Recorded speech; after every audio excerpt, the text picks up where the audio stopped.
बुद्ध ने अपने जीवन काल में अपने प्रवचनों से मानव जीवन में क्रांति ला दी थी और हम जानते भी हैं भगवान बुद्ध द्वारा कही गई उन सभी बातों में जीवन जीने की कला की चाबी छुपी हुई है। बशर्त है कि आप बुद्ध द्वारा कही गई बातों का सही अर्थ निकाल पाएं।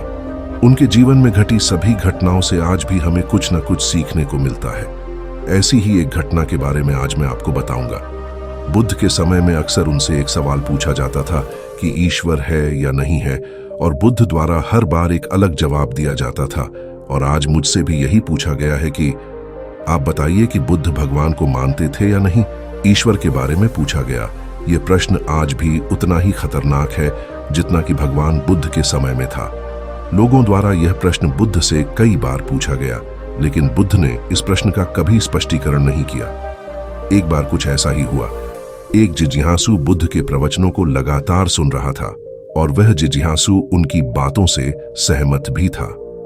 वह मानता था कि बुद्ध ज्ञानी पुरुष हैं। तो एक बार बुद्ध ध्यान में बैठे हुए थे और वह व्यक्ति बुद्ध के पास गया और पूछा कि हे बुद्ध, कृपया करके आप मुझे यह बताएं कि ईश्वर है या नहीं।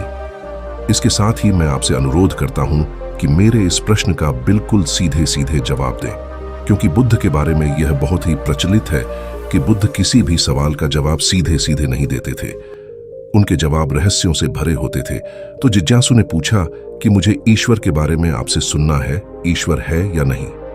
बुद्ध ने उस व्यक्ति को सुना और मुस्कुराए और फिर उस जिज्ञासु से कहा, चलो ठीक है, मैं जवाब दूंगा, लेकिन उससे पहले कुछ प्रश्नों का उत्तर मैं आपसे चाहता हूं।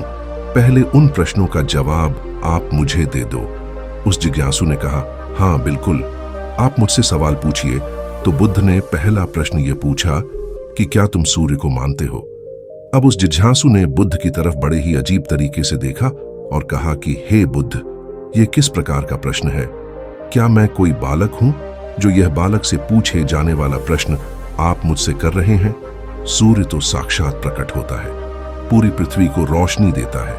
पेड़ पौधे, कीट पतंगे, पशु पक्षी, जानवर और हम मनुष्य, इन सबको ऊर्जा देता है। सूर्य तो साक्षात है। तब बुद्ध ने पूछा कि ईश्वर को मानने का प्रश्न क्यों आया? क्योंकि जिस प्रकार सूर्य साक्षात है, तब उसे मानने का कोई प्रश्न नहीं उठता। तब ईश्वर के एवज में यह प्रश्न क्यों उठा? ईश्वर को मानने की क्या आवश्यकता है? इसका अर्थ यह हुआ कि आपके मन में ईश्वर को लेकर कहीं ना कहीं संदेह है, क्योंकि ईश्वर सूर्य की तरह प्रत्यक्ष नहीं है।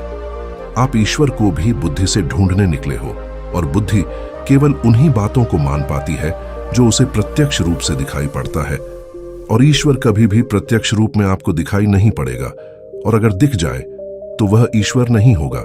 बुद्ध ने यह भी कहा कि जो तुम ईश्वर को मानते हो या नहीं मानते, असल में यह प्रश्न ही गलत है, और गलत प्रश्न का भला सही उत्तर कैसे दिया जा सकता है। इसीलिए इस गलत प्रश्न के पूछे जाने पर और किसी के द्वारा उत्तर दिए जाने पर अगर उत्तर दिया जा सकता है, तो वह उत्तर भी इस प्रश्न की तरह गलत होगा। जिज्ञासु ने यह सुना और कंफ्यूज हो गया कि हे बुद्ध, यह किस प्रकार की बातें कर रहे हैं? मैं कुछ समझ नहीं पा रहा हूं। बुद्ध बोले, हां, अगर सीधे अर्थों में मैं कहूं तो ईश्वर को माना नहीं जा सकता, बल्कि ईश्वर को जाना जा सकता है। अगर तुम्हारा प्रश्न यह होता कि मैं ईश्वर को जानना चाहता हूं, तब मैं तुम्हारी मदद कर सकता था, और जब तुम ईश्वर को जान जाओगे, उसका स्वाद चख लोगे, तब तुम भी उस स्वाद को किसी को नहीं बता पाओगे, उस ईश्वर की सीधी व्याख्या नहीं कर पाओगे। हां, लेकिन दूसरों को ईश्वर का वह स्वाद चखने में मदद जरूर कर सकते हो। तुम अपना अनुभव किसी को दे नहीं सकते, लेकिन अनुभव करवाने में उसकी सहायता जरूर कर सकते हो।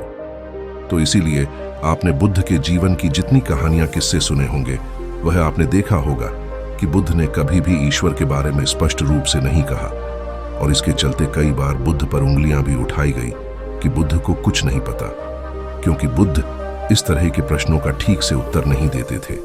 अब देखो, गौतम बुद्ध तत्व संबंधी प्रश्नों से अक्सर क्यों बचा करते थे? तत्व संबंधी मतलब ईश्वर और आत्मा। इससे रिलेटेड प्रश्नों के उत्तर वह अक्सर नहीं देते थे, और अगर कभी देना भी पड़ता था तो वह उदाहरण के माध्यम से उसे समझाने का प्रयास करते थे, क्योंकि ईश्वर और आत्मा के बारे में कभी भी स्पष्ट जवाब दिया ही नहीं जा सकता। यह संभव ही नहीं है, और मैं मानता हूं कि बुद्ध को सच में ज्ञान प्राप्त हुआ था। वह उस परमात्मा का अनुभव कर चुके थे और कोई भी व्यक्ति जो बुद्धत्व को प्राप्त हो जाता है वह ईश्वर के बारे में या ज्ञान के बारे में आपको सीधे सीधे कभी नहीं बताता। वह आपके प्रश्न के उत्तर को बीच में ही लटका देता है क्योंकि वह चाहता है कि आप उसका स्वाद स्वयं चखें। बुद्ध ने कभी वह गलती नहीं की जो तथाकथित ज्ञानी पुरुषों ने की।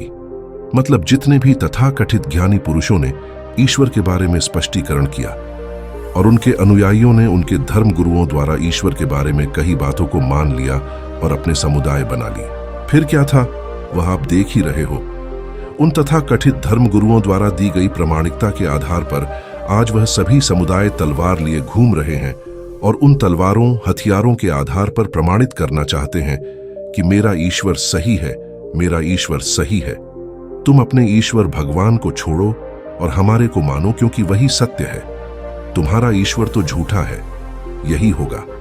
अगर कोई व्यक्ति ईश्वर की सीधी व्याख्या कर देगा तो अज्ञानियों की भीड़ उसकी बात को जस के तस मान लेगी, न कि वह जानेगी। वह भीड़ ईश्वर का अनुभव नहीं करेगी।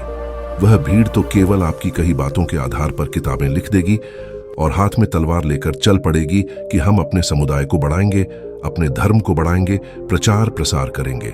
शायद बुद्ध यह बात जानते थे, इसीलिए कई बार उन्होंने ईश्वर को नकारा भी। इनकार इसलिए किया कि ताकि आपकी प्यास और भी गहरी हो सके, आप स्वयं उसे जानें।